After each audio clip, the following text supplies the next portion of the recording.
Assalamu alaikum warahmatullahi wabarakatuh. Darasa hewani, darasa muhimu sana. Ishi hivi na mwalimu wako wa kirohani utafanikiwa. Sisi tunaamini watu wa kirohani hawaendi kwa mganga, wanaenda kwa mwalimu. Lakini pamoja na madawa labda utakayofanyiwa, lakini wanahitaji malezi ili wakaweza waweze kuchanua, waweze kufunguka. Kwa sababu katika darasa la nyuma nimesema marohani yanahitaji malezi na maandalizi ili uweze kuona faida yake. Sasa kuna wakati tunapoweza kufunguliwa milango na walimu wa kiroho, walimu wa kirohani, lazima tujue namna ya kuishi nao ili tukaendelea kufaidika na elimu yao na malezi yao, wakaendelea kutulea kiroho, tukaendelea kukua. Sasa lazima tujifunze namna ya kuweza kuishi nao. Kwanza lazima tujue hali ya kudhibiti mazoea kwa kiongozi wako wa kiroho, mwalimu wa kirohani, shekhe, mtabibu. Kwanza hii ni sanaa ya kulinda mtiririko wa baraka. Vile kujifunza tu namna ya kuishi naye na kudhibiti mazoea, manake ni sanaa ya kulinda baraka zako, lakini pia kulinda nuru na faida za kiroho. Kwa sababu ukimheshimu mwalimu, umeviheshimu vinavyompa nguvu mwalimu. Na lau mwalimu atakupenda, atakuelekezea macho yake hata wale watu wake wanavyompa nguvu, kama dua zake anajikurubisha zaidi kwa Mungu, hata Mungu pia macho yake atakuelekezea wewe. Kwa hiyo kile kinachomlinda wewe kitakulinda wewe. Na kuna wakati utatokea mtiririko, walimu wanasema mpaka itatokea kile chake kitakuwa ndo chako.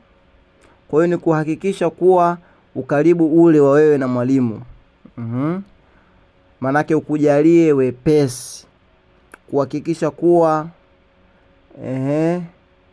unapata kila ambacho, isije kutokea unakuwa karibu na mwalimu lakini bado unanuka ufaidiki. Hakikisha unanukia, manake hakikisha si kufikia huduma zake tu, ni kufikia moyo wake. Hasa nimeandaa mambo kadha wa kadha ambayo wengi tunayakosea, lakini pia mengine ambayo inabidi sisi tuweze kuyafanya. Jambo la awali, uwazi, ujumbe na hadhi ya kiongozi wako wa kiroho, shekhe na mwalimu, mtumishi wako wa kiroho. Kiongozi wa kiroho au mtabibu wako si daktari tu, bali ni daktari wa roho na mwili, ambaye ametumwa na Mungu kukusaidia kuvuka vikwazo vyako, aidha vikwazo vya kiimani, vya kisaikolojia na vya kiroho, saa nyingine hata vya kimwili. Sasa tuchunge mazoea, kwa sababu athari zitokanazo na mazoea huondosha hijab, yani pazia, hijabu, pazia. Mazoea huondosha hijab, kwa sababu asema ukimzoea mtu stara inakuwa imeondoka. Sasa pana watu ambao wanaweza kumzoea mwalimu mpaka kumzungumzia vitu vya ajabu katika midomo yake. Hasa mazoea mabaya yanajenga pazia, yanaondoa pazia ya moyo kukusaidia, na yajenga pazia, hijab. Yani mwalimu anakuwa anakuwekea mipaka katika moyo, hata kama mdomoni anakuchekea. Kwa hiyo unapoanza kumchukulia mwalimu wako au shehe wako kama ni rafiki yako wa kawaida tu ambao mnakutana maskani vijiweni, uwezo wa roho yako maana yake unapunguza uwezekano wa kupokea tiba kwa 100%. Lakini pia miongozo, kuna miongozo inaweza akapata, lakini anafikiria kwa jinsi ulivyozoeana, nikimwambia ataniisije, ataona kama nataka pesa yake au nataka nini. Lakini pia upunguza ile hadhi au ile huruma ya mwalimu kukuonea. Anaona wewe hakuonei tena huruma, na ataanza kupuuza hata kazi zako. Na baadaye inaweza kufutika kabisa, hata kama yeye ni mkweli na ana uwezo mkubwa, lakini anaweza kaanza kupuuza kazi zako. Lakini kukosa heshima, adabu kupotea, taadhima, tuepukeni kabisa kurejea kwa adabu, hasa tunapozungumza na walimu wetu, iwe kwa ana au kwa njia ya simu au kwa ujumbe wa maandishi. Message unamtumia mwalimu wa Qur'ani, ichunguze mara mbili, ipitie mara mbili, ichunguze mara mbili. Yaani kuna mtu heshima zimekuwa ni heshima mgando, yaani heshima ambazo unasema huyu alifunzwa kweli. Lakini usitumie lugha za mitaani, tumie lugha zenye staha ambazo zina mtiririko wa kheri na baraka. Hata wewe fikiria, message hii naweza kumtumia mama yangu mzazi, lakini pia epuka kuingilia mambo yake binafsi, hasa ya kifamilia. Epuka sana. Mimi nasema kuingilia familia ya mtabibu wako wa kiroho ni sawa sawa na kuingilia kitanda cha baba yako na mama yako. Wallahi billahi, kwenda kuingilia kumzungumzia mke wa mwalimu wako wa kirohani au mtoto wake ni sawa sawa na kwenda kuingia kwa kitanda cha baba yako na mama yako kulala katikati pale. Ndio tafsiri yake.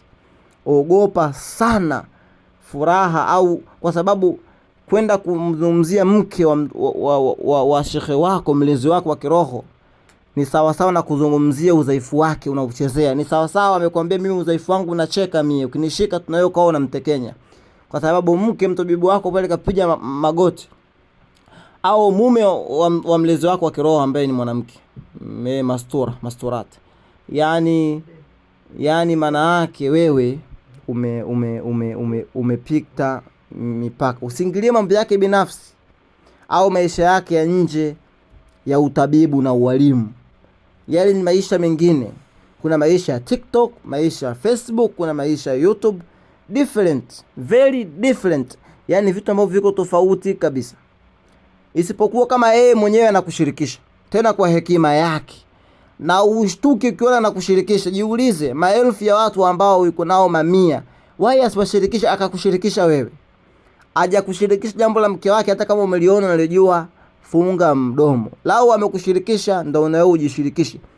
Na pia tumia hekima sana. Inawezekana pia ukawa mtego na kushirikisha kwa mtego tu akuone. Lakini pia usichukulie wepesi wake wa kujibu kama tiketi ya kumsumbua wakati wote bila dharura ya msingi. Kwa sababu amekusogeza karibu, basi wewe wamtafuta anytime.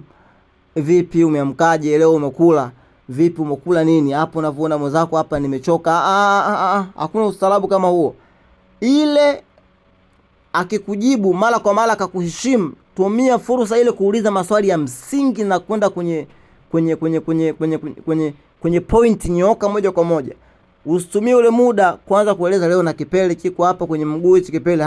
Eleza moja kwa moja. Ule ni mlezi wa kiroho, natambua kwamba akulei wewe peke yako. Lakini pia kuchunga wale ambao wanatafuta viongozi wao pale tu unapokuwa na shida na maradhi. Viongozi pia wanawadharau. Nikikusaidia umesaidika, unakata connection na mimi, utaki tusalimiane. Kwenye raha zako naona kwenye status tu na posti huko Dubai huko. Likikupata la kukupata ndio wanitafuta. Hata kuna haja gani nikwambia toa milioni 2 nikusaidie? Kwa sababu kufaana. Na mimi nasema alhamdulillah limemkuta la kumkuta, na mimi leo watoto wangu watakula kuku. Na mimi leo gari langu nakwenda kuweka full tank, si amejileta matatizo yake na msaidia.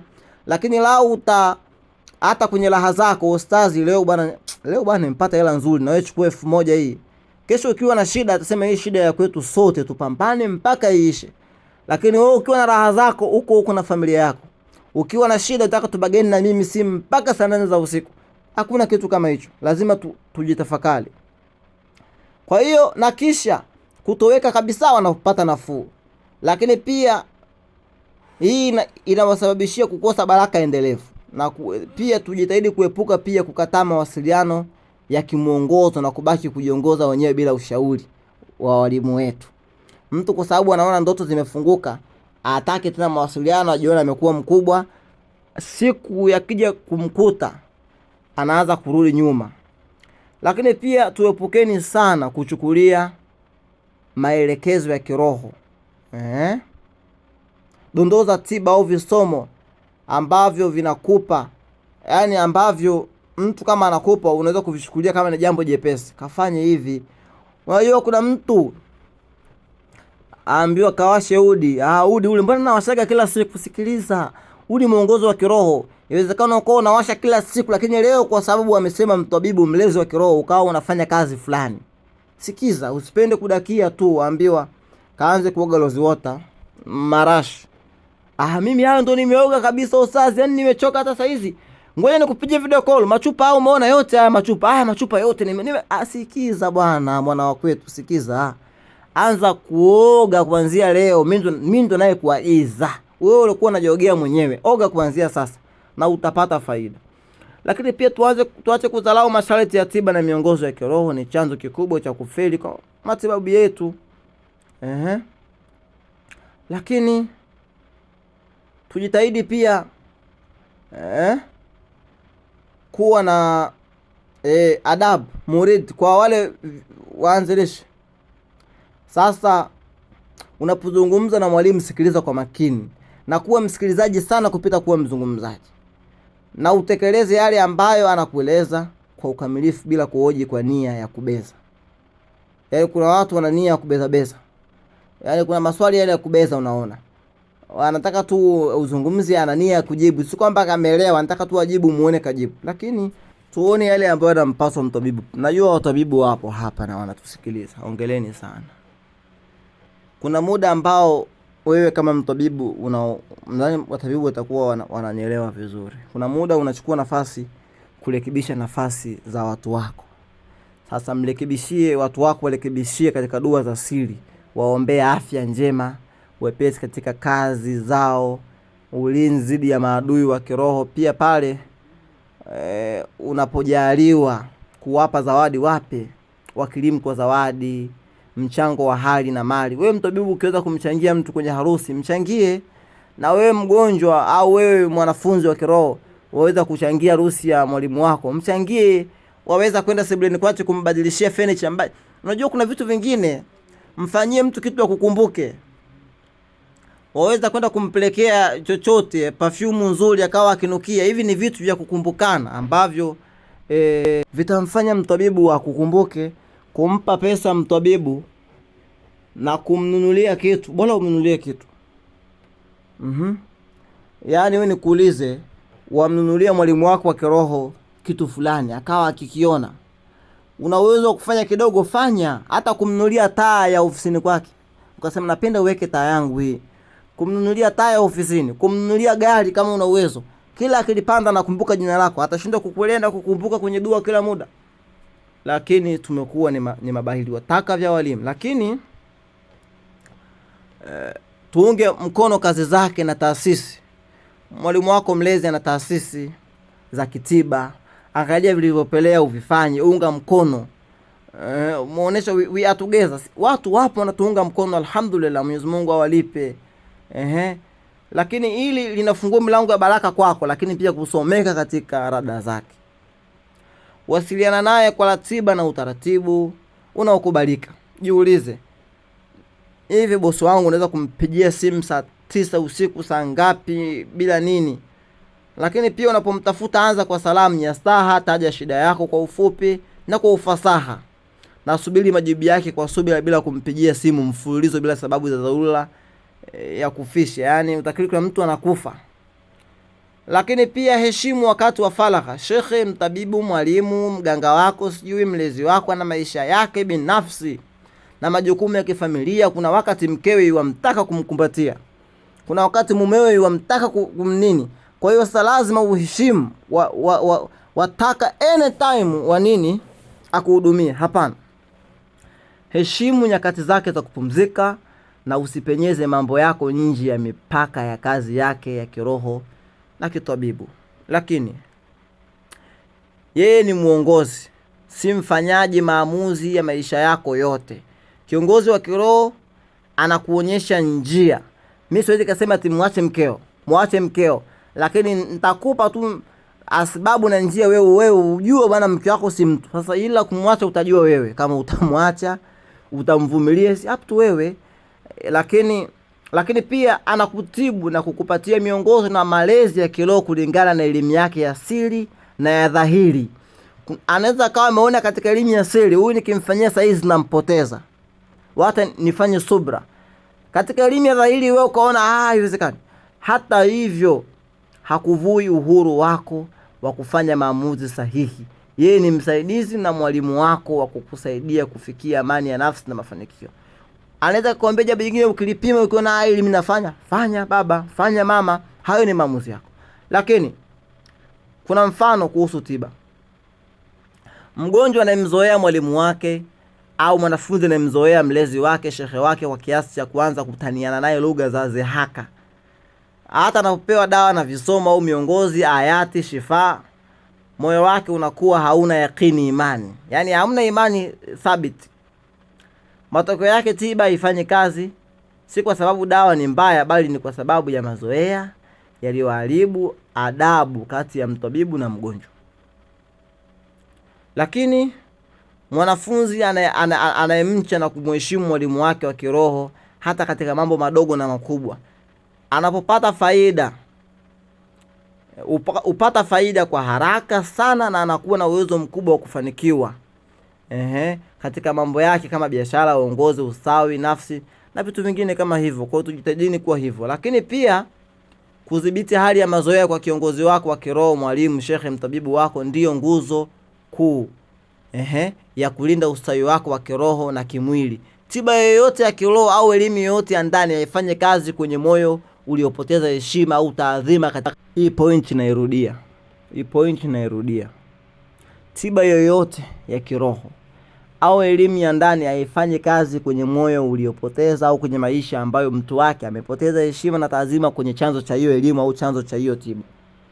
Usitaki kuniambia wewe baniani mbaya kiatu chake dawa.